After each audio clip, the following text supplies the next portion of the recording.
اللہ تعالیٰ نے اپنے بندوں کی ہدایت کے لیے ہر قوم کی طرف انبیاء بھیجے۔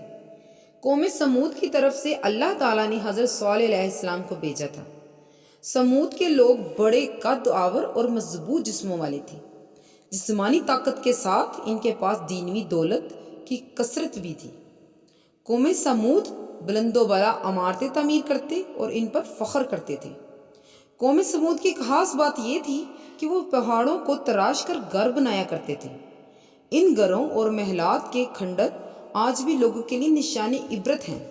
ان تمام نعمتوں کو پا کر انہوں نے اللہ تعالیٰ کی شکر گزاری کی بجائے نافرمانی کا راستہ اختیار کیا۔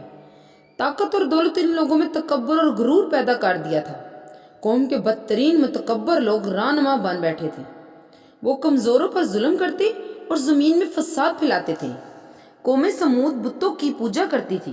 حضرت صالح علیہ السلام نرم لہجے میں اپنی قوم کو ایک اللہ کی بندگی کی طرف دعوت دی اور فرمایا، اے میری قوم، اللہ کی عبادت کرو، اس کے سوا تمہارا کوئی معبود نہیں ہے۔ اس دعوت پر قوم نے حضرت صالح علیہ السلام سے کہا کہ آپ ایک سنجیدہ ذہین اور پروکار شخص ہیں، ہمیں آپ سے بڑی امیدیں تھیں، لیکن آپ ہمیں بتوں کی پوجا سے روکنا چاہتے ہیں۔ حضرت صالح علیہ السلام نے اپنی قوم کو سمجھایا کہ حقیقی معبود صرف اللہ ہے، اس نے تم کو پیدا کیا۔ اللہ نے تمہیں یہ زمین عطا فرمائی جس کے میدان میں تم محلات تعمیر کرتے ہو اور پہاڑ تراش کر بڑی محنت سے مکان بناتے ہو۔ تمہیں چاہیے کہ اللہ کی اس نعمت کا شکر ادا کرو، نیک عمل کرو، اللہ کی عبادت کرو اور اس کے ساتھ کسی کو شریک نہ کرو۔ آپ علیہ السلام نے اس دعوت پر قوم کے کچھ لوگ ایمان لے آئے اور اکثریت نے انکار کیا۔ قرآن مجید میں بیان ہوا ہے کہ مغرور سردار کہنے لگے کہ جس چیز پر تم ایمان لائے ہو ہم اس کو نہیں مانتے۔ انکار کرنے والوں نے حضرت صالح علیہ السلام سے مطالبہ کیا کہ اگر آپ واقعی اللہ کے سچے نبی ہیں تو ایک نشانی دکھائیں۔ حضرت صالح علیہ السلام نے ان سے کہا کہ اگر میں تمہارا مطالبہ پورا کر دوں تو کیا تم اس دین پر ایمان لے آؤ گے جو میں لایا ہوں؟ انہوں نے جواب دیا، ہاں، ہم آپ پر ایمان بھی لائیں گے اور آپ کی باتوں کی تصدیق بھی کریں گے۔ حضرت صالح علیہ السلام نے اللہ تعالیٰ سے دعا کی کہ وہ ان لوگوں کا مطالبہ پورا فرمائے۔ اللہ تعالیٰ کے حکم سے ایک پہاڑ میں سے ایک اونٹنی برآمد ہوئی۔ اللہ کی یہ نشانی دیکھ کر کچھ لوگ تو ایمان لے آئے مگر بڑے بڑے سردار اپنے وعدے سے پھر گئے۔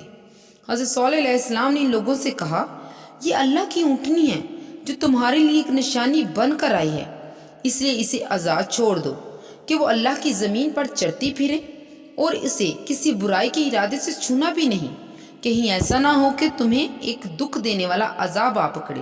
یہ اونٹنی ایک عجیب و غریب معجزہ تھی، جہاں سے چاہتی تھی چرتی تھی۔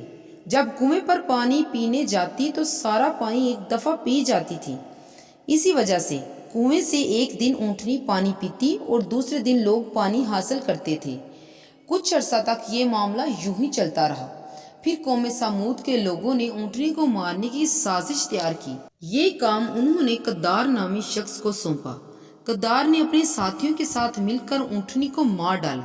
قوم سمود نے اللہ تعالیٰ کے حکم کی نافرمانی کی تھی، چنانچہ حضرت صالح علیہ السلام نے انہیں تنبیہ کی کہ اپنے گھروں میں 3 دن اور مزے کر لو، اس کے بعد عذاب آئے گا، اور یہ ایسا وعدہ ہے جسے جھٹلایا نہیں جا سکتا۔ قوم سمود کو دی گئی 3 دن کی مہلت گزر گئی اور اللہ نے اپنا وعدہ سچ کر دکھایا۔ قرآن مجید میں ارشاد ہے کہ ایک دن صبح کو اٹھے تو ایک ہولناک آواز نے انہیں آ پکڑا تھا، اور جو کچھ انہوں نے اپنے عمل سے کمایا تھا وہ کچھ بھی ان کے کام نہیں آیا تھا۔ اس عذاب نے قوم سمود کا نام و نشان مٹا دیا۔ یوں محسوس ہوتا تھا کہ وہ یہاں کبھی آباد ہی نہ ہوئے تھے۔ قوم کی ہلاکت کے بعد حضرت صالح علیہ السلام نے افسوس کے ساتھ فرمایا، اے میری قوم، میں نے تمہیں اپنے رب کا پیغام پہنچایا تھا اور تمہاری خیر خواہی کی، مگر افسوس کہ تم خیر خواہوں کو پسند نہیں کرتے تھے۔ جو قوم اپنے نبی سے اس وعدے پر نشانی طلب کرے کہ مطلوبہ نشانی ظاہر ہو جانے کے بعد وہ ایمان لے آئیں گے اور پھر وہ ایمان نہ لائیں تو اس قوم کی ہلاکت یقینی ہو جاتی ہے اور اللہ تعالیٰ اس کو معاف نہیں کرتا ہے۔ اللہ تعالی ہم سب کو نیک اعمال کرنے کی توفیق عطا فرمائے اور اللہ تعالیٰ کی نافرمانی سے بچائے۔ جزاک اللہ خیر، دعاؤں میں یاد رکھیے گا۔ اللہ حافظ۔